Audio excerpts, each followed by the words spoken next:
Bonjour à tous, bienvenue au webinaire d'ICF Synergie. Je suis Gaëtane Lenain, je fais partie du comité ICF Synergie du comité d'ICF Belgique.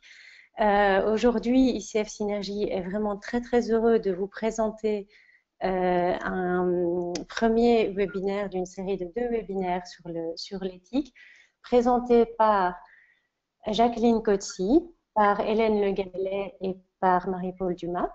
Jacqueline, la partie de sa présentation a été enregistrée en ligne, a été enregistrée sous forme de vidéo et nous allons partager ces vidéos. Je vois qu'il y a 2-3 personnes qui répondent, qui nous disent bonjour, donc ça veut dire qu'on nous entend, c'est très bien. Aujourd'hui, ce webinaire va durer 1h30, un peu plus long que d'habitude. Vous donne droit à 1.5 CCEU. Maintenant, j'espère que vous avez l'habitude, il n'est plus question de code pour les CCEU, tout est enregistré automatiquement. D'autre part, nous allons vous demander un petit peu de patience avec nous parce que nous allons utiliser plusieurs outils de façon à rendre ce webinaire très interactif. J'ai parlé de partager des vidéos. Lorsque je vais lancer une vidéo, ça risque de créer un petit délai entre le démarrage de la vidéo. Vous allez voir un écran noir et puis ça va se mettre en route. Mais donc, au démarrage de la vidéo et au moment de reprendre la parole en live, il va y avoir des petits délais. Donc, un petit peu de patience avec cela. On va aussi utiliser un outil de sondage qui est intégré à GoToWebinar. Et on aura des quiz à vous proposer, des questions multi-choix. Il faudra choisir une réponse. Avant de choisir une réponse, on vous présentera le cas et les réponses sur une diapo PowerPoint.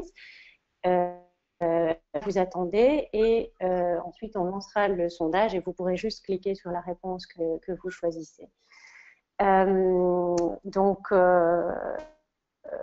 Voilà, je pense que j'en ai assez dit pour l'instant. Jacqueline va elle-même nous présenter les présentatrices, elle-même et Hélène et Marie-Paul. Bonjour Hélène, bonjour Marie-Paul. Bonjour Gaëtane, bonjour. Est-ce qu'il vous semble que j'ai oublié quelque chose dans ma petite introduction? Non, C'est une introduction technique. Très bien. C'est Jacqueline qui va faire l'introduction des présentatrices. Donc maintenant, je vais laisser Jacqueline nous présenter le webinaire, c'est le déroulement. Et je lance la vidéo, donc un petit instant. Bonjour à tous. Il nous fait extrêmement plaisir de vous présenter ce premier webinaire, le premier d'une série de 2 qui vont vous permettre de renouveler votre certification en ayant suivi les 3 heures de formation maintenant obligatoires en éthique et en déontologie. Alors, je me présente, Jacqueline Coetzee, je suis coach exécutif, je suis aussi psychologue industriel et organisationnel. Ce qui me distingue peut-être, c'est le fait que j'ai été cadre de direction en ressources humaines et qu'à ce titre, j'ai eu à gérer des départements de gestion des talents et de la relève dans de grandes organisations. Donc, j'ai aussi eu à gérer, superviser les activités de coaching et je pourrais témoigner de certaines expériences.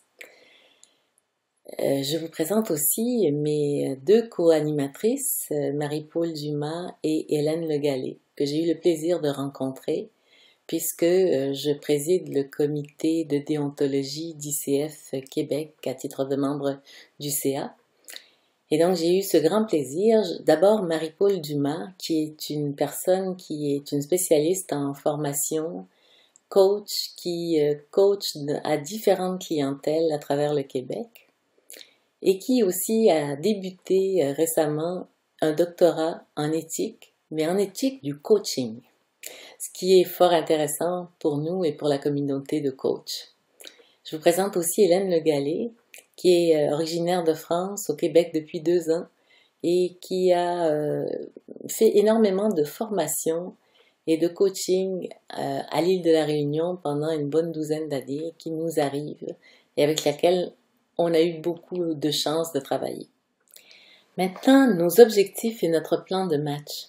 Alors, à la lumière au fond de la mission que notre comité de déontologie s'est fixée, soit de sensibiliser les coachs au code de déontologie et à l'importance de la protection du public et de rendre ça convivial, de permettre un questionnement éthique continu.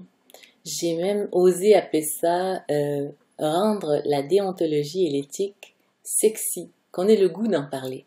Alors, comment on va faire ça aujourd'hui pour vous permettre de passer de la théorie à la pratique et d'intégrer réellement le code de déontologie dans votre questionnement quotidien? Alors, première étape, on va vous faire passer un quiz à froid, histoire de pouvoir réutiliser ça ensuite et de savoir où vous vous situez.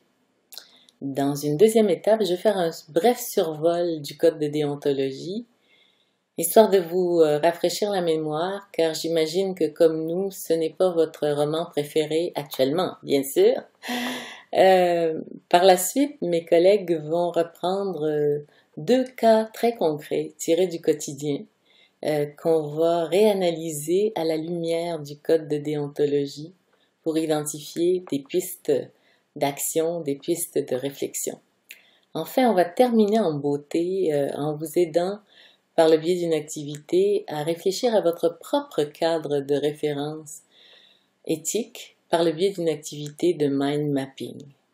Alors, c'est parti, on débute. Maintenant, on enchaîne sur le quiz. Ça va? Oui, tout à fait. Donc, pour enchaîner sur le quiz, je vais vous présenter le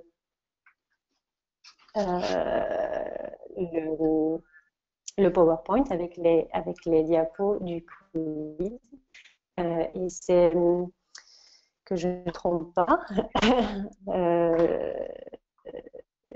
Marie-Paul, c'est toi qui va commenter les slides, c'est pas ça? Oui, absolument.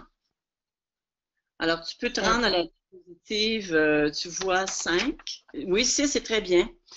Ce qui est important dans ce quiz qu'on va faire ensemble, c'est de bien vous situer que ce n'est pas une évaluation.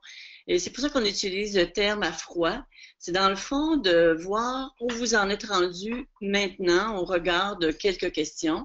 Et ça va vous permettre de faire des liens avec ce que vous pourrez choisir de lire ou de relire ou de préciser. Alors, c'est bien, bien important que vous vous situez vraiment dans un aspect plus de, je vous dirais, de prendre un premier portrait, une première photo de ce que vous en savez maintenant du code de déontologie. Alors, la première question est la suivante. Quand peut-on parler d'une relation de coaching professionnel ou quand débute la relation? Vous avez 3 choix possibles. A. Lorsque le coach rencontre son client. B. Lorsque le coach entre en relation avec le client payeur. Ou C. Lorsque le service de coaching dispensé comprend un contrat ou une entente. On vous laisse quelques minutes et vous choisissez votre question. Plutôt votre réponse, ça va être plus facile, excusez-moi. Et normalement, je vais probablement voir les résultats, je vais pouvoir vous en faire part. Alors, quand peut-on parler d'une relation de coaching professionnel ou quand débute la relation?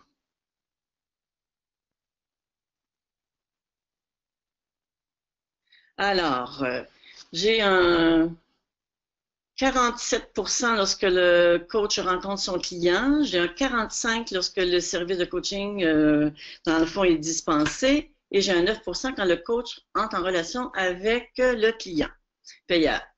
Vous allez voir, dans la prochaine vidéo, si tout fonctionne bien, vous allez voir, on va vous donner des éléments de réponse, donc ça va vous permettre de comparer vos réponses. La question 2. Selon vous, le contenu du code de déontologie s'adresse à qui? Merci, Gaëtane. Oups, on est sur la 1. Peux-tu aller un petit peu plus loin, la diapositive 7, s'il vous plaît?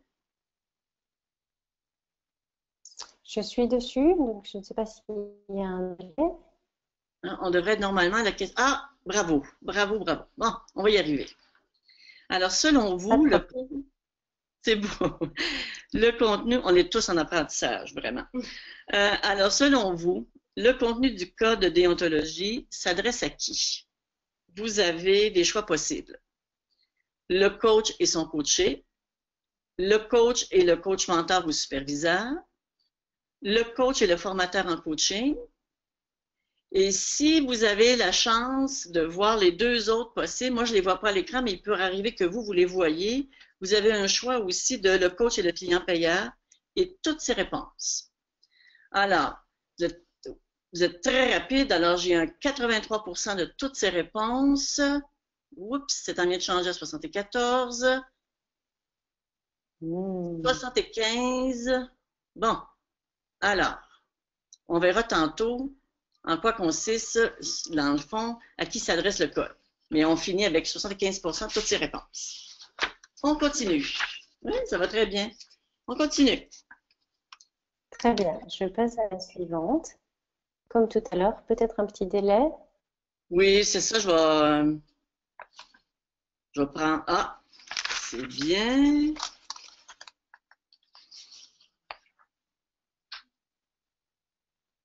Bon, alors ne vous inquiétez pas, si vous voyez un numéro 4, vous allez avoir la surprise du numéro 3 un petit peu plus tard. C'est un problème de numérotation, tout simplement. Alors, cette fois-ci, j'ai accepté un mandat de coaching avec la présidente de l'association sportive de ma fille. Je lui ai offert mes services gratuitement. Par contre, je réalise que la cliente procrastine et qu'elle ne prend pas au sérieux sa démarche de coaching. Que puis-je faire? 3 choix possibles. Compte tenu de mon expertise professionnelle, je lui rappelle mon implication pro bono et le fait qu'elle devait se responsabiliser puisque ça a de l'impact sur notre association sportive. Je pense revoir mon entente d'offre de service pro bono avec elle. J'ai une discussion ouverte avec elle. Alors, la question du sondage vient vous apparaître et vous avez le choix de ces 3 questions. Alors, je surveille à ma droite les réponses.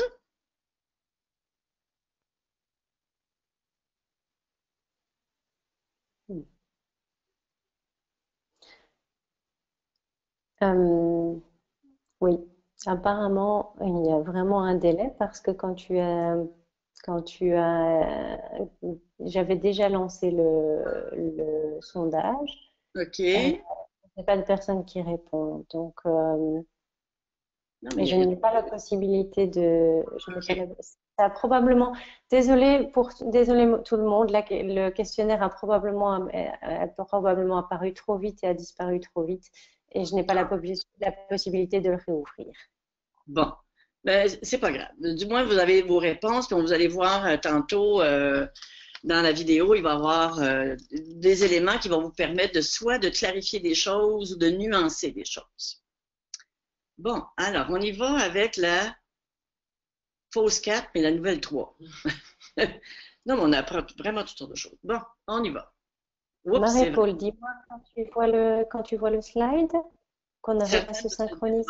Ah, tout est arrivé à bon point. J'apprends que mon conjoint ou ma conjointe vient de perdre son emploi et que nous sommes vulnérables financièrement. Je suis très affectée par mes problèmes personnels. Qu'est-ce que je peux faire comme coach? Continuer d'honorer ma série de rendez-vous de coaching chez mon plus gros client?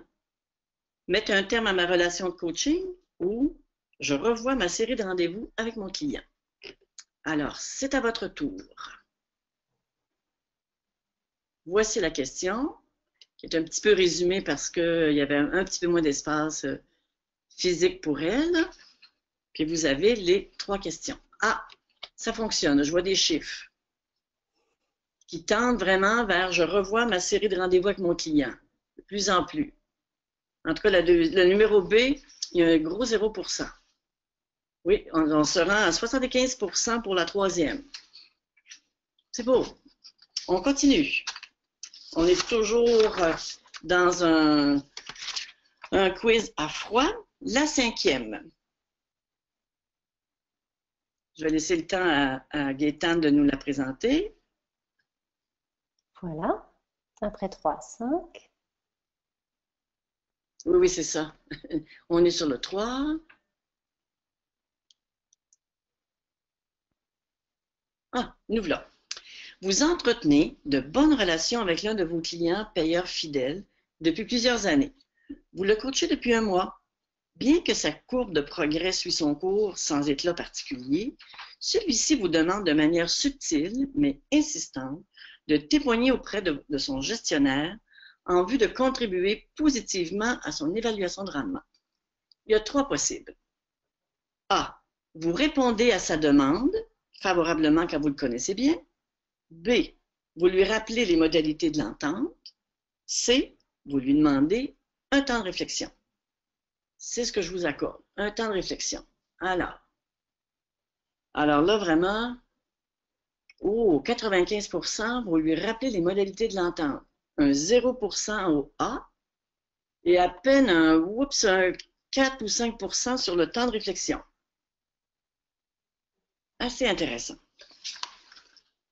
Bien, je vous remercie. On a fait le tour de notre quiz à froid. On va, ça vous donne, on voit les réponses. Maintenant, on va écouter la vidéo de Jacqueline qui nous permet de voir un survol du code de déontologie. Puis en même temps, vous allez pouvoir avoir accès aux réponses. Vous pourrez mettre les nuances à vos propres réponses. Alors, merci de votre attention. J'en écoute Jacqueline. Merci Gaëtan. Alors maintenant, un bref survol du code de déontologie, histoire de vous rafraîchir la mémoire et de faire en sorte que vous ayez des repères pour évaluer diverses situations du quotidien, que ça devienne un réflexe, un questionnement continu. Alors, je vais passer à travers rapidement les divers articles du code, mais avant, je pense qu'il est important de se questionner pourquoi un code de déontologie, à quoi ça sert? En fait, ça sert à clarifier les attentes. Quels sont les comportements professionnels attendus d'un coach? Dans la nouvelle version du code de déontologie élaborée en 2016, un des grands changements, c'est que le code est formulé positivement. Plutôt que de parler de comportements à proscrire, on parle des comportements souhaités. Et il faut évidemment en déduire les comportements à proscrire. Donc c'est un guide pour essayer de nous donner un focus commun sur les actions et les attentes, les comportements qu'on pourrait dire professionnels attendus d'un coach. Il sert évidemment, à part de donner ces balises-là aux coachs eux-mêmes, à protéger le public, à rassurer les clients potentiels et à pouvoir départager beaucoup plus facilement et évidemment des comportements professionnels, de comportements non professionnels, de coachs qui pourraient être déviants à ce niveau-là. Maintenant, à qui s'adresse le code de déontologie? Ce serait facile de penser qu'il s'adresse au coach et à son coaché.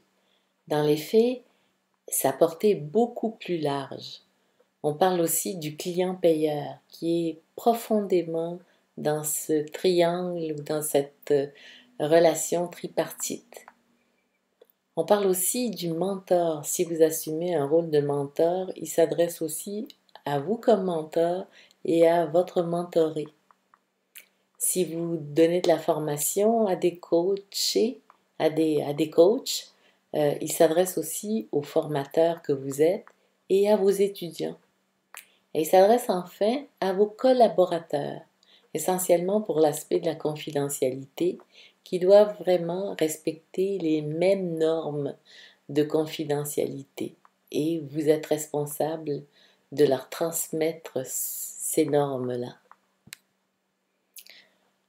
Alors donc, à la question quiz qu'on vous posait, à qui s'adresse le code de déontologie, évidemment, la réponse était à toutes les personnes identifiées, soit le coach, le coaché, le client payeur, le mentor, le superviseur Il est mentoré, il est supervisé, il est formateur, il est formé.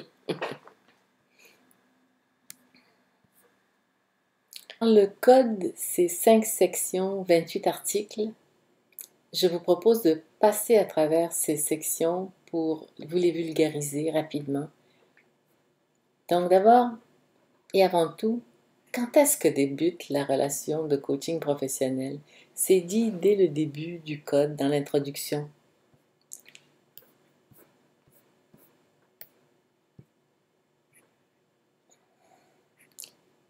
Donc lorsque le service de coaching dispensé comprend une entente ou un contrat qui définit les responsabilités de chacune des parties. La section 1, c'est la section qu'on appelle « Être et agir éthiquement dans toutes mes interactions professionnelles ». Donc 12 articles. Donc les comportements souhaités, c'est d'informer, de sensibiliser au code de déontologie dès le début d'une relation de coaching. De dénoncer si, à titre de coach professionnel, on voit des comportements inéthiques dans des démarches de coaching. D'éviter toute discrimination, parce qu'on doit avoir un comportement exemplaire, que ce soit la race, la couleur, le genre, l'origine ethnique, etc. Être intègre dans ses communications. Donc, être crédible, être intègre, ne pas développer d'attentes irréalistes face aux résultats, comme le font parfois certains coachs déviants en promettant la lune. Communiquer de façon juste ses qualifications, donner le crédit pour les efforts des autres, ne pas se les approprier. La confidentialité est extrêmement importante, évidemment, tant dans ce qu'on dit que dans la gestion des données, des coordonnées des clients. Et enfin, reconnaître sa propre vulnérabilité si elle a de l'impact sur la relation de coaching pour prendre les bonnes mesures en conséquence. Donc, vous vous rappelez, la question 3, on parlait de votre vulnérabilité personnelle et au fond de la responsabilité auprès des clients. La personne était confrontée avec des problèmes personnels qui pouvaient affecter la performance de ses clients.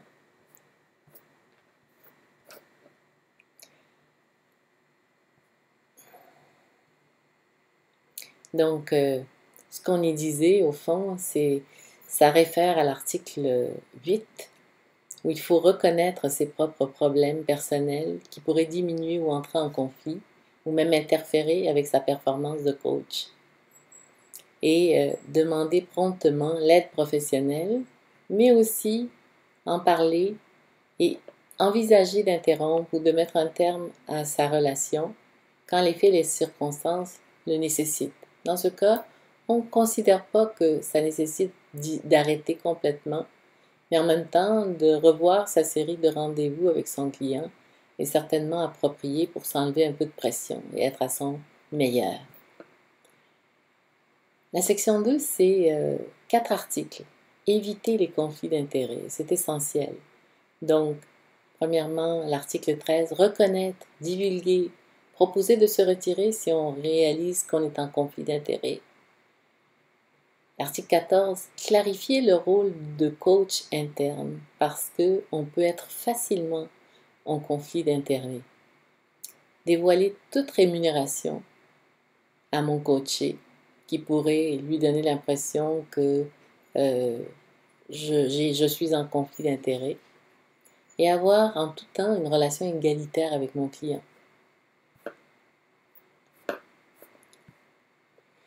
La section 3, c'est 7 articles. C'est les attentes en termes de conduite professionnelle avec les clients. Donc, communiquer des attentes réalistes. On revient là-dessus. L'article 18, avant, pendant la première rencontre, comprendre la nature, la confidentialité et ses limites, les modalités de coût à mon coaché. L'article 19, développer un contrat clair avant d'amorcer la relation, quels seront les livrables, à quoi s'attendre, et des livrables évidemment réalistes. L'article 20 et l'article 21 concernent tout l'aspect des relations, des interactions physiques qui doivent être adaptées à la culture de la personne coachée. Et puis aussi éviter toute relation sexuelle ou sentimentale. L'article 22, c'est le droit du client d'arrêter en tout temps. Même si vous avez déjà un contrat avec lui qui spécifie un nombre d'heures précis, le client a le droit d'arrêter en tout temps. Et enfin, l'article 23 est très important, c'est l'obligation de référer un client si on pense qu'un autre type de service serait plus approprié, que ce soit de la psychothérapie, que ce soit de la consultation. Donc, en fonction de mon propre jugement, je décide de référer le client. Alors, vous vous rappellerez de votre question 4 concernant le coaching pro bono auprès de la PDG de l'association de votre fille et votre constat que la cliente procrastine. On va essayer de l'appliquer. Donc, vous avez plusieurs articles qui sont concernés par ce type de situation. Donc, l'article 16 qui parle d'avoir une relation égalitaire. L'article 13 aussi qui parle de divulguer, de proposer de se retirer s'il y a conflit d'intérêt. Et il y a conflit d'intérêt. Vous êtes coach de la PDG de l'association de votre fille. Donc, il y a une sorte de relation de pouvoir mutuel qui pourrait s'installer. Puis il y a aussi l'article 22 qui mentionne que je demeurerai vigilant pour reconnaître tout signal qui pourrait m'indiquer un changement par rapport à la valeur reçue de la relation de coaching. Donc, dans les choix que vous aviez, comment réagir à la procrastination de la PDG? Une discussion ouverte avec elle s'impose. Le fait de revoir son entente pour passer de pro bono à payant serait totalement inadéquat parce qu'on change les règles du jeu en cours de route. Et le fait de la moraliser, de lui faire la morale, ne serait pas donc plus du tout approprié parce que ce ne serait pas une relation égalitaire, évidemment. On passe déjà à la section 4 qui considère la confidentialité, la vie privée. Donc, l'article 24, des hauts standards de confidentialité. On se répète, mais c'est tellement important que ça apparaît à différents points dans le code de déontologie. L'article 25, prévenir, avoir un accord très clair sur la communication et les règles de confidentialité. Donc, dès le départ, identifier ce qui peut être communiqué, ce qui ne peut pas être communiqué et comment le communiquer. L'article 26 complète en nous invitant à départager dès le début ce qui est confidentiel de ce qui ne l'est pas. Et enfin, l'article 27, c'est le rappel que ces règles de confidentialité s'appliquent à tous nos collaborateurs. On ne peut pas invoquer qu'on n'est pas responsable parce que c'est un de nos collaborateurs qui a brisé le sceau de confidentialité. Donc, quand on vous pose la question 5, concernant un client payeur qui vous demande un service, c'est-à-dire de parler à son supérieur, votre indépendance est en cause. Donc, si on regarde au niveau des articles, on parlerait au fond de l'article 25 qui nous rappelle d'obtenir un accord très clair sur la manière dont les informations à propos du coaching seront échangées entre le coach, le client et le client payeur. Mais c'est aussi toute la section 2 sur le conflit d'intérêts qui est concernée. Donc, de garder son indépendance et de ne pas donner l'impression qu'on accepte de faire quelque chose parce qu'il s'agit du client payeur. La question à se poser, c'est l'auriez-vous fait si ce n'était pas le client payeur?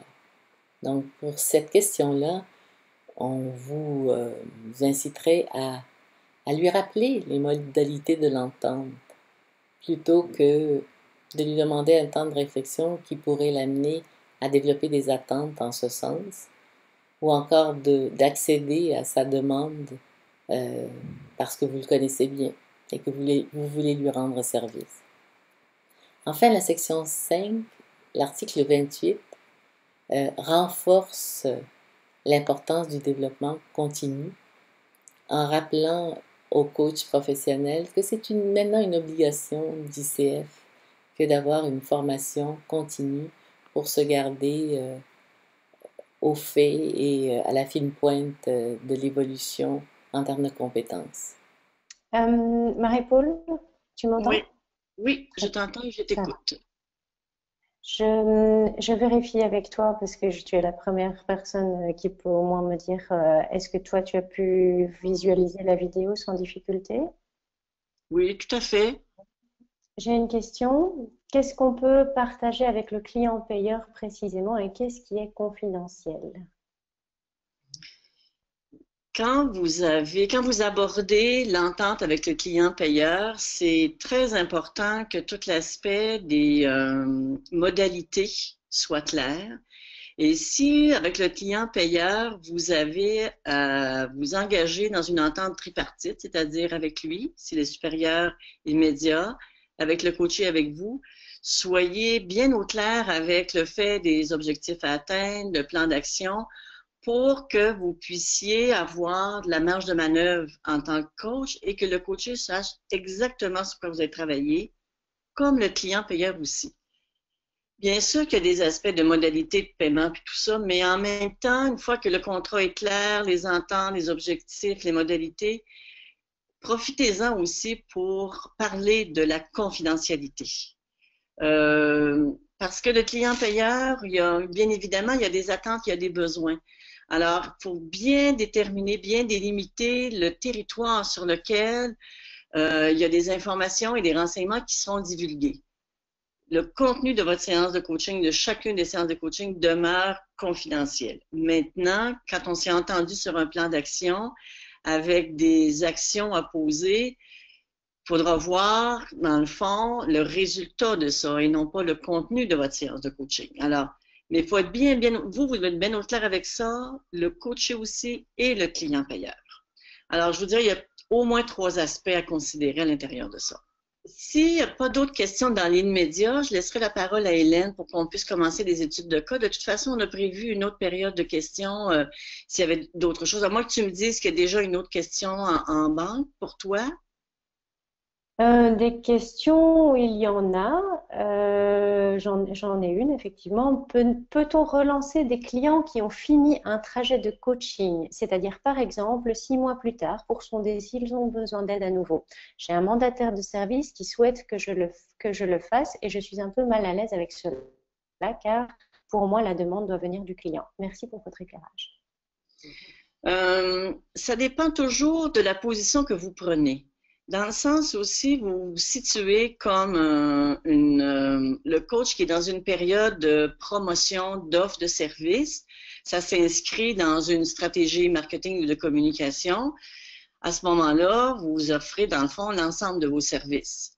Maintenant, c'est sûr que si vous orientez votre contact, votre communication sur les suites d'un coaching qui est déjà reçu, c'est sûr qu'il y aurait, à mon avis, une zone grise à ce moment-là, mais mettez-vous plus en posture de faire de la promotion, communication, l'offre de service. Vous n'êtes pas en coaching à ce moment-là, vous offrez vos services. Alors, il y a une petite nuance, à moins que le client vous ait dit merci Gaétane d'avoir travaillé avec nous, j'aimerais que tu me rappelles dans 3 mois ou dans 6 mois pour voir où j'en suis et voir si c'est possible de pouvoir poursuivre. Ça, c'est autre chose. Effectivement, ça vient du client. Alors, il y a 2 mouvements possibles à l'intérieur de ça. Soyez prudent sur votre posture à l'intérieur de ça. Merci beaucoup. Alors, j'en profiterai pour laisser la parole à Hélène pour qu'on commence nos études de cas, puis on pourra prendre d'autres questions un petit peu plus tard. D'accord. Alors, Hélène, je te laisse la place. Merci Marie-Paul. Bonjour à tous et merci Marie-Paul et Gaëtane. Alors effectivement, après avoir survolé un petit peu le code de déontologie, on a réfléchi à la manière de vous accompagner et l'idée c'était de vous proposer deux situations bien pratiques, deux études de cas, de travailler un petit peu sur du concret. Juste une précision, les cas qui sont présentés ici, ils s'inspirent de cas réels ou fictifs tout simplement et on les a travaillés et retravaillés. Alors, le premier cas qui va vous être proposé va être un cas qui va concerner une relation délicate avec un cédant qui laisse sa place à sa relève. Merci Gaëtane de nous passer la diapositive correspondante, qui va être la diapositive numéro 26, Gaëtane. Merci beaucoup. Donc, je vais vous parler du premier cas que l'on a intitulé la relève délicate, le cédant versus la relève. À l'approche de la retraite, le fondateur d'une entreprise manufacturière envisage sérieusement de préparer sa relève. Il sollicite pour cela le DRH de l'entreprise afin de repérer et préparer le meilleur talent pressenti. Celle-ci lui recommande fortement son propre neveu, en soulignant le fait d'être consciente du lien de parenté. Ce dernier œuvre dans l'organisation depuis plusieurs années. Il possède de solides compétences techniques.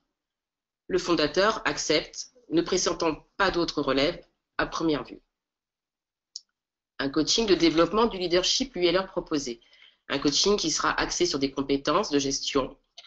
Le coach retenu pour ce mandat rencontre le cédant de l'entreprise au hasard d'un réseautage. Il se trouve que tous deux ont fréquenté la même université et ils décident de se revoir. Le cédant lui confie alors sa difficulté à laisser son entreprise, ses peurs et ses souhaits pour la relève. Il lui confie aussi ses doutes quant au potentiel du coaché à assumer cette fonction. Le coaché apprend au hasard d'une conversation avec le fondateur que ce dernier entretient des relations amicales avec son coach. Au cours des séances suivantes, le coaché semble de plus en plus absent, lointain et peu enclin à collaborer avec son coach. Alors il exprime de la morosité, tout en étant de plus en plus fermé et silencieux durant les séances de coaching. À la deuxième rencontre, il exprime son désir d'arrêter le coaching, invoquant qu'il est débordé. Ce qui nous intéresse là, c'est quelle réflexion cette situation suscite en vous. Et puis je vais passer la main à Gaëtane parce qu'on vous a préparé des questions bien précises et l'idée c'est de répondre et de recueillir vos données par un sondage pour voir un petit peu où vous vous situez par rapport à cette mise en situation. Et la première question c'est quel problème éthique vous percevez dans cette situation? Le petit a serait le fait que la relève proposée soit le neveu de la DRH. Ou le petit b serait la transparence du coach. Le petit c, les peurs, les doutes du fondateur. Pour poursuivre, est-ce que le problème éthique que vous percevriez serait la décision hâtive du coach de mettre fin au coaching? Et pour terminer, on vous propose une dernière possibilité qui serait la relation d'amitié entre le coach et le fondateur. Je vous laisse un tout petit temps de réflexion justement pour revenir avec vos remarques concernant le problème éthique que vous percevez dans cette situation. Alors, on a quand même un pourcentage assez intéressant de personnes qui se positionnent, un bon 60% sur la transparence du coach. Ça bouge, puisque voilà, on a 55% sur la transparence du coach, 38% sur la relation d'amitié. Donc, en fait, ça bascule entre la transparence et la relation d'amitié. Ce qui est intéressant, c'est qu'on a quasiment 0% de réponse pour la décision hâtive du coaché et les peurs et les doutes, pour vous, bah, c'est 0%, à l'unanimité. On reste vraiment de manière, je dirais, presque équilibrée sur un 50-40 sur la transparence du coach et la relation d'amitié. Donc, vous êtes deux bons groupes. Pour continuer, nous avons aussi, merci Gaëtan, on a recueilli des données assez intéressantes, et puis on va continuer avec la question qui suit, qui est, selon vous, qu'est-ce qui aurait pu être évité? Petit a, est-ce que c'est l'apparence de perte de confidentialité du coach? Ou est-ce que ça serait la rencontre du coach avec le fondateur? Est-ce que ça aurait pu être évité? Est-ce que ça serait aussi les doutes du fondateur? Est-ce qu'on aurait pu éviter les doutes du fondateur? En petit d, on vous propose une autre possibilité, la perte de confiance du coaché. Est-ce que ça, c'était évitable? Ou est-ce que ça pourrait être aussi le manque d'anticipation du coach concernant les signes précurseurs de la démotivation du coaché?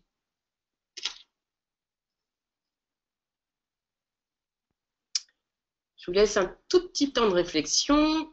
Ce qui est intéressant, c'est qu'il y a une belle réactivité. Les réponses défilent. Alors, on a un 0% sur les doutes du fondateur.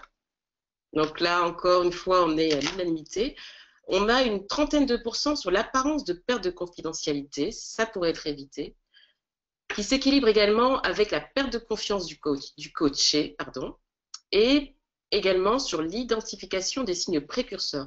Donc, selon vous, on a un tiers qui nous répond A, un tiers qui nous répond D et un tiers qui nous répond E. Très peu de réponses, 5% sur la rencontre du coach avec le fondateur. Merci pour votre réactivité et vos réponses, c'est très intéressant. On va passer maintenant, s'il te plaît, Gaëtan, à la diapositive numéro 30, qui va nous donner les sections possibles du code de déontologie auxquelles on pourrait se référer sur cette situation-ci. Diapositive 30. Ça y est, je vais voir la bonne diapositive, section 1. C'est parfait. Donc, comme je vous disais, merci Gaëtan en tout cas, comme je vous disais, voilà, on a réfléchi également avec Marie-Paul et Jacqueline aux sections possibles auxquelles on pouvait se référer par rapport à cette situation, cette étude de cas. Alors, Jacqueline vous a parlé de différentes sections et différentes parties. Pour cette étude de cas, on pourrait se référer à la deuxième partie, dans un premier temps, qui concerne les normes éthiques de l'ICF. Si on se penche sur la section 1, qui concerne la conduite professionnelle en général, l'article 3 nous rappelle que le coach informe et sensibilise tous ceux et celles qui pourraient avoir besoin de connaître les responsabilités établies par ce coach, dont les organisations, les employés, les clients payeurs, les coachs ou toute autre personne. La section 2 nous parle de conflit d'intérêts. En tant que coach, nous rappelle l'article 13, je m'efforce de reconnaître tout conflit d'intérêts, qu'il soit réel ou potentiel, à divulguer tout conflit existant et à proposer de me retirer si un conflit se présente. On a ici été sensibilisé, selon cette situation-là, à un autre article, l'article 14.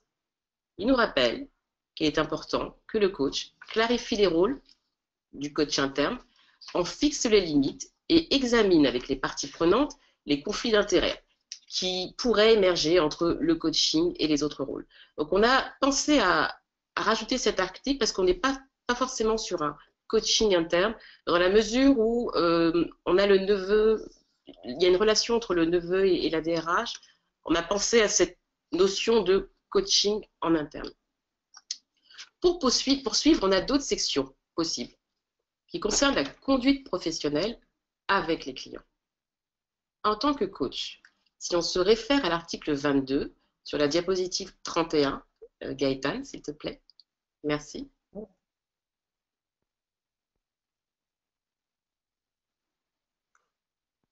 Merci beaucoup. L'article 22, il va nous rappeler qu'en tant que coach, je respecte le droit du client de mettre fin à la relation de coaching à tout moment durant le processus, sous réserve des dispositions du contrat. Je demeurerai vigilant pour reconnaître tout signal qui pourrait m'indiquer un changement par rapport à la valeur reçue de la relation de coaching. Donc cet article, en fait, sensibilise sur l'importance de la liberté du client de mettre fin à sa relation de coaching. On va se pencher également sur la section 4 qui va parler de confidentialité et de vie privée. En tant que coach, nous dit l'article 24, je maintiens les plus hauts niveaux de confidentialité en ce qui concerne les informations. Rappelez-vous, le coach rencontre le fondateur et évoque ses doutes, ses peurs par rapport au coaching. L'article 25 va nous rappeler aussi l'importance que pour le coach de s'assurer obtenir un accord clair sur la manière dont les informations à propos du coaching seront échangées entre le coach, le client et le client payeur. Donc voici les articles auxquels on a pensé faire référence par rapport à cette mise en situation. Mais en même temps, l'éthique, la déontologie, on va passer à la diapositive, s'il te plaît, 32. Merci. On va changer de diapositive, Gaëtan, merci. Oui. Merci beaucoup. Normal. On est patient. Alors tout ça, voilà, ce que j'essaie de vous dire, c'est que tout simplement, l'éthique et la déontologie, c'est pas tout noir, c'est pas tout blanc, on va rester dans les nuances. L'important, c'est d'être en référence avec le code qui va nous donner des réponses possibles, comme on l'a précisé, et puis de toujours rester dans cette réflexion un petit peu avec une prise de recul, où est-ce que je me situe. Et on a réfléchi à des pistes d'action possibles, qui seraient la partie verte. On pourrait aussi penser avant le démarrage du coaching, clarifier lors d'une rencontre tripartite la position du fondateur vis-à-vis de sa relève. On pourrait aussi souligner la possibilité du conflit d'intérêts existant entre, comme je le disais tout à l'heure, la responsable ressources humaines et son neveu. On pourrait aussi rappeler lors de l'entente l'importance, tout simplement, de la confidentialité. Avez-vous pensé à d'autres possibilités? Alors, comme disait Marie-Paul, on aura un petit espace tout à l'heure d'échange, de feedback avec votre point de vue de manière plus large, mais je pose la question comme ça de manière ouverte. Par contre, ce qui serait à éviter à tout prix, c'est rompre la confidentialité du contenu du coaching. À éviter également, introduire une ambiguïté de rôle dans la relation du coaching versus évaluation du coaché. Évitons aussi d'avoir l'air partial. Merci en tout cas pour votre écoute sur cette première mise en situation. Je vais laisser la main à Marie-Paul qui va vous parler un deuxième cas. Merci Gaëtan. Oui. Alors, rebonjour. Toujours un bonjour virtuel. Notre deuxième cas. Alors, cette fois-ci, nous avons un coach en formation. Je vais prendre le temps de le lire, puis après, on verra les possibilités que vous aurez comme réponse possible. Une responsable des ressources humaines en entreprise depuis plusieurs années souhaite se former en coaching de gestion et décide de s'inscrire à une formation certifiante et elle offre des séances de coaching pro bono à son réseau professionnel. Une cadre dans le secteur bancaire vient de prendre la direction d'un service d'une vingtaine de personnes. Elle veut en faire trop, car elle a peur de décevoir son chef et ses collaborateurs. Elle sent qu'elle perd toute son énergie, qu'elle n'a plus de temps libre. Afin de démontrer qu'elle sera à la hauteur, elle accepte l'offre pro bono et entame une démarche de coaching avec la coach en formation. Après 3 séances de coaching, la coach en formation commence à se sentir à l'aise dans sa posture de coach. Elle décide de se lancer en affaires et de faire payer dorénavant ses séances. La coachée, quant à elle, ne peut pas poursuivre son coaching à un stade où elle en ressent plus que jamais le besoin. Alors, ce qu'on veut vous poser comme question, c'est quels sont, selon vous, les problèmes éthiques que vous percevez dans cette situation?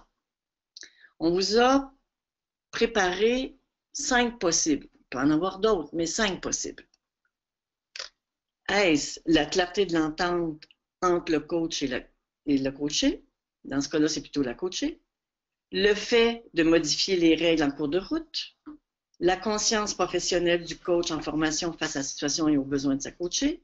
La facturation, passer de pro bono à un paiement régulier. La trop grande confiance de la coach en formation et ses propres compétences. Alors, les réponses commencent à arriver dans vos choix. Alors, ce qui m'apparaît très, très rapidement est presque à 65%, c'est le B, le fait de modifier les règles en cours de route. Et on voit une partie, dont 19% sur la clarté de l'entente, 10% sur la facturation, mais c'est vraiment une concentration à 65% sur le fait de modifier les règles en cours de route. Vous avez vraiment une concentration par rapport à ça. Maintenant, on s'est dit, dans ce cas-là, qui est différent du premier qu'on a vu ensemble, on s'est quand même posé la question en équipe, qu'est-ce que ça touche dans notre cas de déontologie, cette situation-là d'un coach en formation qui change effectivement les règles en cours de route?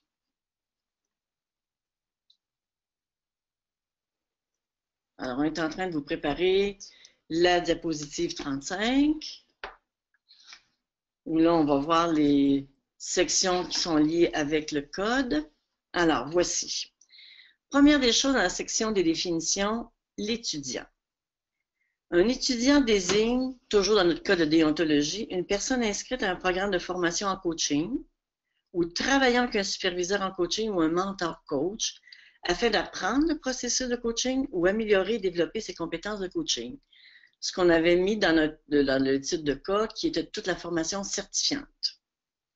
On a regardé aussi la conduite professionnelle en général. On a choisi l'article 6 qui présentait vraiment d'une façon plus pointue tout l'aspect de présenter de façon exacte mes qualifications en coaching, mon expertise, mon expérience dans la formation et mes certifications, dont ma certification ICF.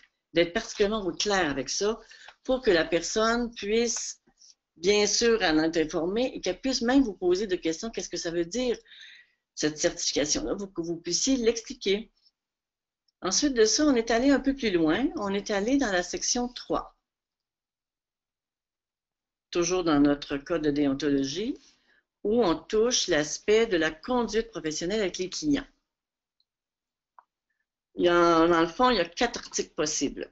L'article 17, qui est de communiquer d'une manière éthique ce que je sais qui est véridique à propos de la valeur potentielle du processus de coaching ou de mes compétences en tant que coach aux clients, clients potentiels ou clients payeurs.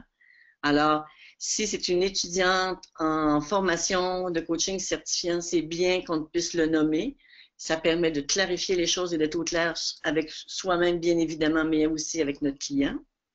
L'article 18, il touche à tout l'aspect de les explications claires avant ou pendant la rencontre initiale avec mon client en coaching et les clients payeurs pour qu'ils comprennent bien la nature du coaching.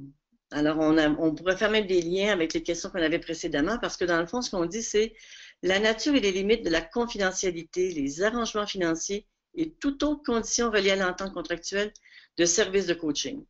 Et on dit bien dans cet article-là des explications claires. Alors, c'est vraiment, vous pouvez donner des exemples, vous pouvez leur demander ce qu'ils en comprennent. C'est vraiment important. L'article 19. Établir un contrat de service de coaching clair avec mes clients et le client payeur avant d'amorcer la relation de coaching et respecter ce contrat. Le contrat doit spécifier les rôles, les responsabilités, les droits de toutes les parties concernées. Alors, dans notre cas, il y a une offre qui se fait en pro bono, il y a un changement en cours de route. Est-ce que c'était l'entente initiale? Pourquoi il y a un changement? Est-ce parce qu'effectivement, est-ce que ça me donne moi le droit comme coach, parce que je veux partir en affaires, de changer le mandat, de changer l'entente, de changer le contrat? Bien grande question. L'article 22. Respecte le droit du client de mettre fin à la relation de coaching à tout moment durant le processus, sous réserve des dispositions du contrat. Je demeurerai vigilant pour reconnaître tout signal qui pourrait m'indiquer un changement par rapport à la valeur reçue de la relation de coaching. Dans le cas que nous avons, qui nous est soumis actuellement, la question à poser, c'est est-ce qu'effectivement le fait que les conditions changent, est-ce que ça a influencé le coaché, la coachée en disant est-ce que moi je suis en mesure de poursuivre étant donné que je devrais payer mes séances? Est-ce que je suis en position de pouvoir faire effectivement cet aspect-là? Alors ça, c'est important. Maintenant, dans notre réflexion, toujours dans le même ordre de cheminement que l'on fait dans notre comité, on est bien conscient qu'on ne peut pas toujours trancher au couteau certaines situations. Il y a toujours des nuances à aller chercher. Et on a réfléchi à des pistes d'action possibles. Alors, Gaëtane, si tu peux nous amener à la diapositive 37, ça nous permettra de regarder différentes pistes d'action. Alors, des pistes d'action dans la section verte, il y a 4 possibles. Échanger avec ses pairs ou en supervision, avec ses pairs en formation comme nous, ou en supervision sur le choix de passer de pro bono à des séances facturées en cours de formation. C'est quoi leur expérience, comment ils ont procédé, comment on informe le client, à quel moment ça peut se passer, est-ce qu'il y a un nombre idéal, est-ce qu'on termine une section ou une série de sections de séances pour passer à d'autres choses. B, clarifier en amont ses intentions au coaché. Si effectivement c'est un projet que nous avons, pourquoi ne pas lui indiquer? Mais il faudra aussi être au clair au moment où les choses pourront se clarifier avec la personne, puis avec soi-même, bien évidemment. C, prendre en considération l'état d'avancement du coaché, de son ressenti dans son processus de coaching, au moment de la prise de décision. Est-ce que le fait que moi, je suis étudiante puis que je veux partir en affaires, est-ce que j'ai bien évalué les effets que ça va avoir sur la coachée avec laquelle je suis engagée dans une série de coaching? Est-ce que c'est le bon moment d'apprendre ça? Est-ce qu'effectivement, j'ai réfléchi aux effets et aux conséquences? D, proposer un autre coach pour poursuivre le travail initié. Si effectivement, moi, je décide d'être en affaires, puis que j'ai une collègue qui est prête à prendre la relève et que la coachée est aussi à l'aise avec un changement, bien à ce moment-là, ça peut se faire, mais il faudra que toutes les parties soient au clair avec ça. Maintenant, dans la section « Éviter tout prix », il y a 3 éléments qui nous apparaissaient bien importants. D'abord, s'auto-proclamer coach professionnel sans avoir reçu la formation suffisante et certifiante. C'est toujours très délicat pour soi-même et pour les services que l'on rend et pour le coacher. Il ne faut pas oublier que nous, on connaît les procédures, nous, on connaît les exigences et les conditions de notre certification. Il faut s'assurer que nos coachés sont au clair avec ça, mais ils ne connaissent pas toutes les nuances. Alors, c'est très, très important cet aspect-là. Éviter à tout prix de changer les modalités en cours de coaching lorsque cette situation aurait pu être planifiée. Rien de mieux que d'être clair au début, de l'annoncer. 3e élément, laisser la personne coachée sans ressources. Dans notre cas qu'on vous a soumis, notre personne, elle était plus certaine de pouvoir continuer dans les mêmes conditions. Et on connaît toute sa fragilité dans le cas. Alors, à ce moment-là, le coach ou la coach qui est en train de lui offrir des services, c'est vraiment qu'elle prenne un temps d'évaluer les effets et les conséquences de cette décision-là.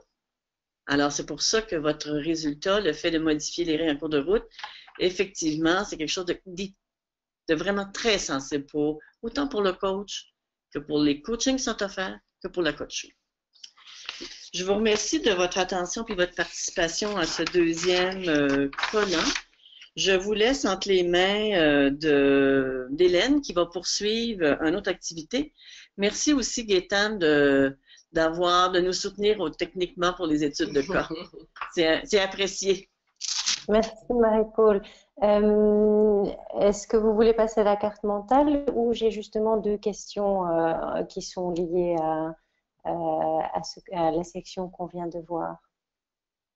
On peut les prendre. Alors, on va pouvoir les prendre. Oui. Alors, on va être là toutes les deux. Excusez-moi. Non, c'est pas grave.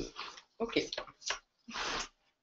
Alors, une question concernant l'article 22 qui précise le droit du client de mettre fin au processus de coaching. Qu'en est-il du droit du coach de mettre fin au processus? Le coach comme le client ont le droit de... Oui, tu y vas? Oui, en fait, moi, je répondrais à cette question que le coach comme le client, en fait, ont le droit de mettre fin au processus de coaching si le coach ou le client considère que ça ne fait pas partie des objectifs établis dans le contrat ou en accord avec le code de déontologie. Et le coach a aussi cette liberté de mettre fin à son contrat. Ce qui est important, c'est de le mentionner dans l'entente. C'est ce que je répondrais. Moi, j'ajouterais dans l'article 22, là, toute la section de « Je demeure vigilant » pour reconnaître tout signal qui pourrait m'indiquer un changement par rapport à la valeur de la relation reçue. Moi, je vous dirais, c'est aussi la même chose pour vous. Dans le sens comme coach, c'est effectivement de demeurer vigilant sur, parfois on utilise l'expression de notre petite voix ou de nos intuitions. Et comme Hélène dit, c'est entendu dans l'entente que vous avez avec votre coaché, ben à ce moment-là, vous pourrez toujours avoir l'ouverture et de pouvoir en parler justement. Surtout si on n'est plus en lien avec le plan d'action ou l'entente qu'on avait précédemment. Merci. Est-ce qu'il y a une autre question? Beaucoup. Que peut faire l'ICF face à une personne qui est en formation ou qui a terminé sa formation mais qui n'est pas certifiée ICF et qui se présente comme coach professionnel?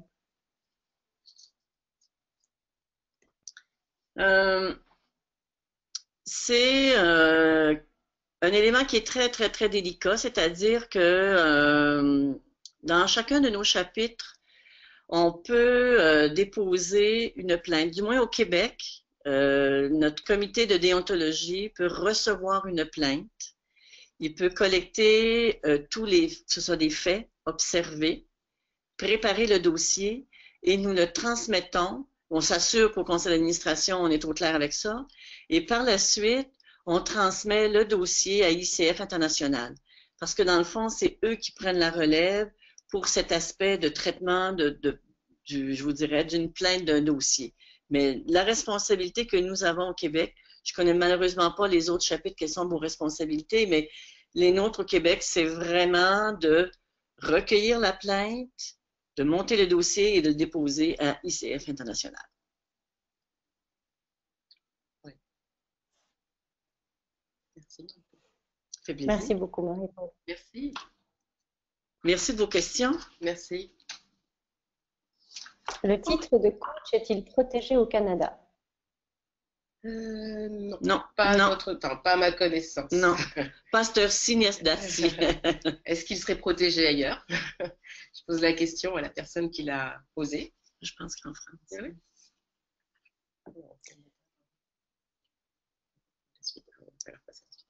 Je te laisse. On va pouvoir passer à la suite pour rester un petit peu dans les temps, Gaëtane, si c'est possible.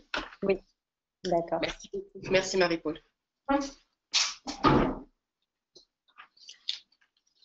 Alors, donc on va pouvoir passer, on vous a préparé pour la finale une autre activité qui n'a, je dirais, rien à voir avec ce qu'on a fait. On a testé nos connaissances, plongé dans le code de déontologie et réfléchi à différentes situations possibles. Donc ça grâce aux mises en situation. Maintenant, ce qu'on vous invite à faire, c'est de poursuivre dans cette direction.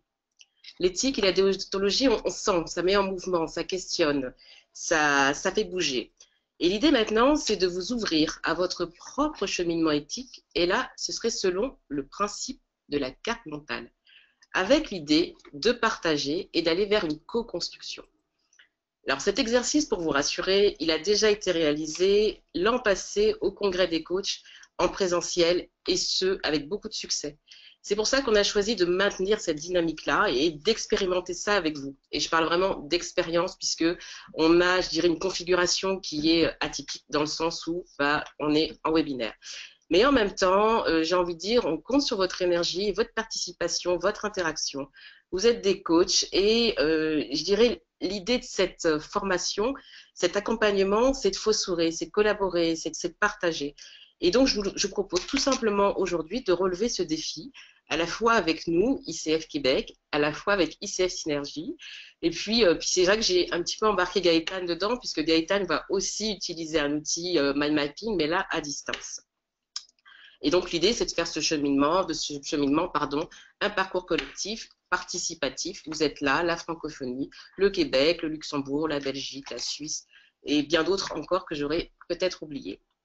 Donc, je présume, je pars du fait que vous connaissez tous l'outil mind mapping et sa puissance, vous êtes des coachs. L'idée, c'est de dresser ensemble votre carte mentale de l'éthique, votre carte mentale, notre carte mentale, ensemble. Cette carte mentale de l'éthique en se posant quelques questions de départ qui sont affichées sur le mind map, sur le PowerPoint, pardon. Donc, ce seraient des questions, c'est quoi pour vous vos références, c'est quoi vos repères, c'est quoi vos valeurs qui vous guident par rapport à la réflexion dans laquelle on est depuis à peu près 1 heure, même plus d'1 heure.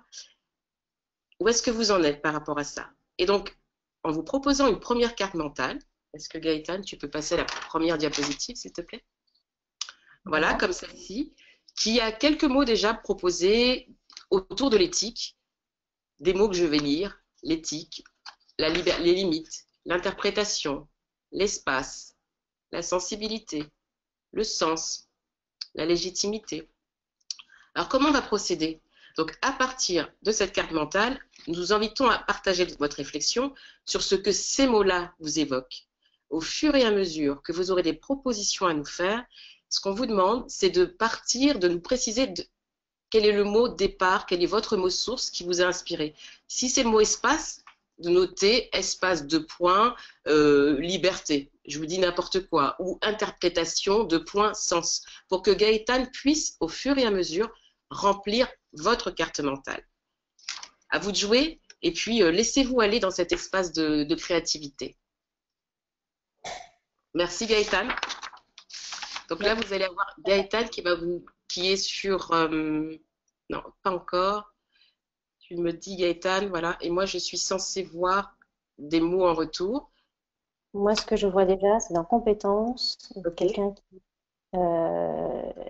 qui dit expérience. Très intéressant, merci pour votre retour.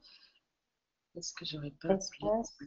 Peut-être que... Je vois des noms, rien ne se passe. Je vois des commentaires. J'essaye de défiler Gaëtan, tu sais. Ok, alors c'est peut-être là. Je ne vois pas clair, etc. Je vois des gens qui échangent. Donc, je fais bouger ma souris pour... Ah, légitimité, très bien, je pense que je vois. Alors, très bien, merci, je vais pouvoir te suivre. Légitimité, Gaëtan, on a une proposition discipline. Merci pour votre retour sur la légitimité. Et on a également professionnalisme. Dans la légitimité? Légitimité également. Ce qui est intéressant. Alors, ce qui nous est proposé avec l'organisation, le mot organisation à droite pour toi, c'est le mot cadre. Merci pour votre participation, c'est intéressant. Les limites, avec les limites, vous proposez la transparence. Quelle inspiration. Et encore avec les limites, vous proposez l'autonomie. Et là, est-ce que je peux cliquer dessus? Parce que, très bien, l'autonomie du coaché, dans ce qui est plus spécifique. On revient à la légitimité, Gaëtan, et là, on a l'entente. Effectivement, cette fameuse entente qui sera très précieuse tout le temps dans notre travail de coach. Revenons souvent à l'entente et à la clarté des éléments qui sont spécifiés dans l'entente. La légitimité vous inspire vraiment beaucoup. J'ai une autre proposition de Isabelle Chatin qui nous propose l'authenticité. Authenticité dans... Légitimité. Ok. Le mot espace. Le mot espace vous évoque un lieu garantissant la confidentialité et le respect mutuel.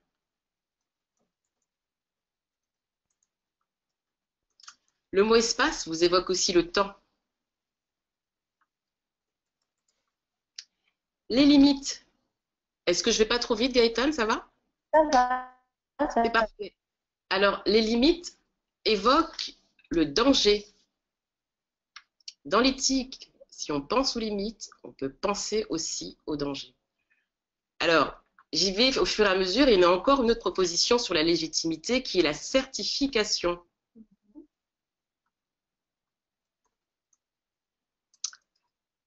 Merci Gaëtan. Cette carte mentale prend vraiment forme. Le sens vous évoque le respect de l'autre. Alors, certaines personnes me disent qu'ils voient bien la carte mentale. Je suis rassurée, c'est parfait. On est encore sur la légitimité, Gaëtan, et la légitimité évoque la formation. Alors, c'est le mot qui vous inspire peut-être le plus?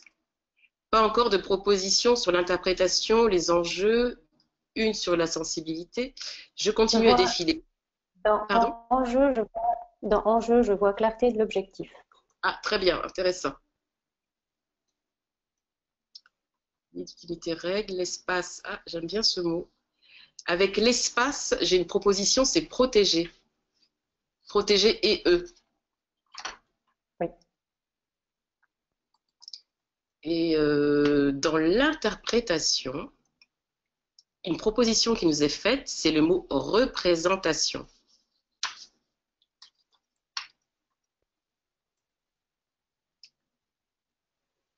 Je vois aussi performance dans enjeu.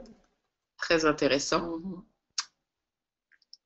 La légitimité évoque la sensibilité. Dans l'éthique, la légitimité, si on pense à l'éthique, évoque également la sensibilité. Les limites, un mot qu'on n'a pas encore utilisé, c'est la supervision. Dans les limites. Tout à fait. Voilà. Restons sur les limites, Gaëtan, et dans les limites, il est proposé également poser le cadre et se poser un cadre en tant que coach. Effectivement, ça c'est vraiment intéressant. Donc c'est deux choses en fait, c'est à la fois poser le cadre et c'est à la fois se poser soi-même en tant que coach son cadre. Deux choses. Qui est proposé par la même personne. De nouveau, les limites nous proposent le cadre. L'organisation nous propose la clarté. Organisation. Ah voilà. Okay. Oui. Voilà. La sensibilité, on nous propose la prise en compte des émotions du coach et du coaché. Quelle puissance! Quelle richesse également. Merci vraiment pour votre participation. Ça marche bien, on est content. Organisation, un autre mot qui nous est proposé, c'est la manipulation.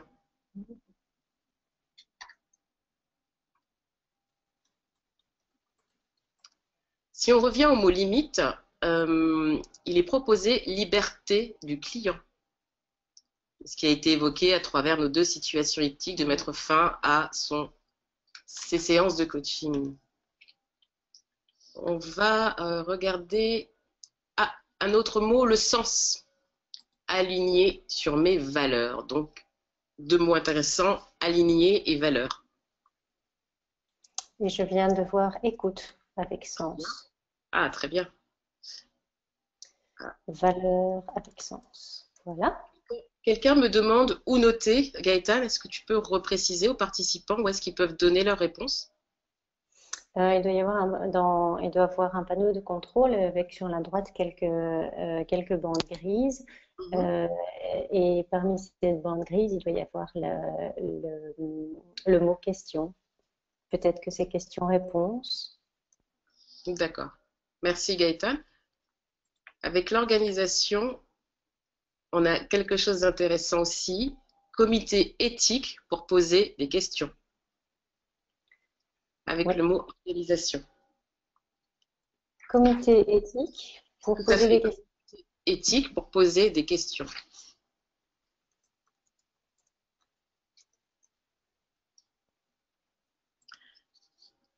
Je vais rajouter un ou deux mots supplémentaires, tels que avec l'interprétation, on aura le langage commun. Interprétation, langage commun. Juste pour vous donner un petit peu les mots qui vous évoquent des réactions, c'est beaucoup le mot légitimité, pardon, énormément. On ne pourra pas tous les passer puisque vous réagissez bien, c'est vraiment intéressant. Je regarde juste un petit peu le temps qui passe et je voudrais rester, je dirais... Il va être temps de conclure, effectivement. Je vois encore deux mots en interprétation, c'est perception et reformulation. Intéressant. Et voilà. Et avec la légitimité pour terminer sur cet exercice très interactif sur lequel vous avez vraiment beaucoup réagi et merci, je vais terminer avec la confiance qui va être en lien avec la légitimité. Voilà. Merci beaucoup pour votre réaction, réactivité, participation, très très riche. Je voudrais vous montrer en fait ce qui a été également réalisé, parce que tout à l'heure je vous ai parlé de ce qui a été fait au Congrès des coachs en 2016. Et puis on a quelques diapositives qu'on a prises en photo pour vous montrer aussi la puissance et la richesse de cet exercice. Donc ça va être les diapositives Gaëtan qui vont suivre. C'est la 42. La 42, voilà, on a cette carte qui nous parle de la posture, qui nous parle des compétences, qui nous parle des discussions ouvertes également, qui va aussi nous rappeler l'importance de l'empathie avec l'éthique. Si on prend la 43 par exemple, on aurait quoi? On aurait bon, les règles qui reviennent, etc. Le mot valeur qui est mis au centre, le mot valeur qui a vraiment toute son importance. À la fin de ce PowerPoint, nous avons aussi mis une diapositive qui va reprendre ce que le comité ICF Québec a, parce qu'on a fait aussi ce travail-là, le même travail que vous, puis on a une diapositive qui est pas mal remplie aussi, tout à fait, celle-là. Donc c'est une carte mentale possible qu'on vous propose par rapport à cet exercice. On pourrait aller encore plus loin, mais je trouve que c'est vraiment très très riche de vous avoir vu réagir comme ça, d'avoir cheminé avec nous. Et puis, tout simplement, l'éthique et la déontologie, c'est une réflexion qui se partage, qui se nourrit dans le but de se développer. Donc, l'idée, c'était ça, de phosphorer ensemble et d'utiliser la puissance de cet outil pour favoriser les interactions et la richesse de production. Je vous remercie beaucoup pour votre présence. Et puis, merci aussi, en conclusion, ce que je dirais, c'est que la frontière entre la déontologie et l'éthique, elle est parfois difficile à définir. Nous serons souvent confrontés, dans certaines circonstances, à des situations qui sont complexes. Le code devrait être souvent de bons conseils. Alors, je vais me pousser un petit peu pour laisser la place à Marie-Paul, qui va compléter. C'est ça, je vais ajouter mon grain de sel à la conclusion.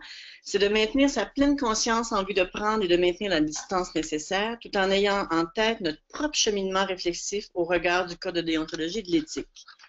On vous remercie vraiment de votre générosité, de participation, de présence, même si on est en version virtuelle, on vous a senti présent pendant tout ce temps-là. On vous remercie aussi d'avoir participé à chacune des étapes. Ça a vraiment été très apprécié. On vous souhaite une bonne réflexion éthique. On vous attend le 30 novembre prochain pour la suite des choses. On aura d'autres choses à vous présenter. Et on vous laisse avec un élément qui était très, très, très important dans notre comité et important pour toutes les trois dans notre comité. L'éthique, c'est souvent en se parlant entre coachs que l'on trouve la véritable voie à suivre, inspirée par l'éthique. Nous avons fait ça toutes les trois ensemble et on s'aperçoit qu'à chaque fois, c'est toujours riche d'en parler, même si on travaille parfois dans des nuances et des zones grises. Merci beaucoup de votre participation. Merci Gaëtan de ton soutien tout au long. Merci Hélène aussi. Hein? Merci Marie-Paul. Bonne fin de journée, bonne soirée. Merci Gaëtan. Merci à vous. Merci Hélène, merci Marie-Paul. Pour clôturer, donc merci pour ce webinaire qui est si intéressant. Et on a beaucoup de réactions très positives, on a beaucoup expérimenté. Merci pour vos idées à tester dans GoToWebinar et merci pour la patience de tout le monde pour arriver à les réaliser. Je rappelle encore une fois, effectivement, on a bientôt le 30 novembre la deuxième partie de cette série de deux webinaires qui durera aussi 1h30, qui commence à la même heure et voilà, qui accueillera également Hélène et Marie-Paul et Jacqueline, sans doute aussi encore sous forme de vidéo. Je réponds à quelques questions que j'ai vues défiler ici. En ce qui concerne les CCU, l'outil GoToWebinar enregistre automatiquement la présence de chacun et la durée suivant laquelle il a été présent. Et si vous avez assisté à la plus grande partie du webinaire, il n'y aura pas de problème, vous allez recevoir votre code, votre CCU Et ensuite, oui, vous allez recevoir un email de suivi dans lequel on va inclure tous les liens nécessaires pour pouvoir revoir les vidéos, le PowerPoint, vous allez avoir tout ça et vous pourrez également le retrouver sur les pages Facebook et LinkedIn de ICF Synergie. Donc, cherchez après ICF Synergie sur Facebook et sur LinkedIn, vous retrouverez toutes les ressources. Donc voilà, je vous donne à tous rendez-vous le 30 novembre pour la suite. Et encore merci à tous. Merci beaucoup. Au plaisir, au revoir. Au revoir. Au revoir, bonne fin de journée, bon après-midi, bonne soirée à tous. Merci beaucoup.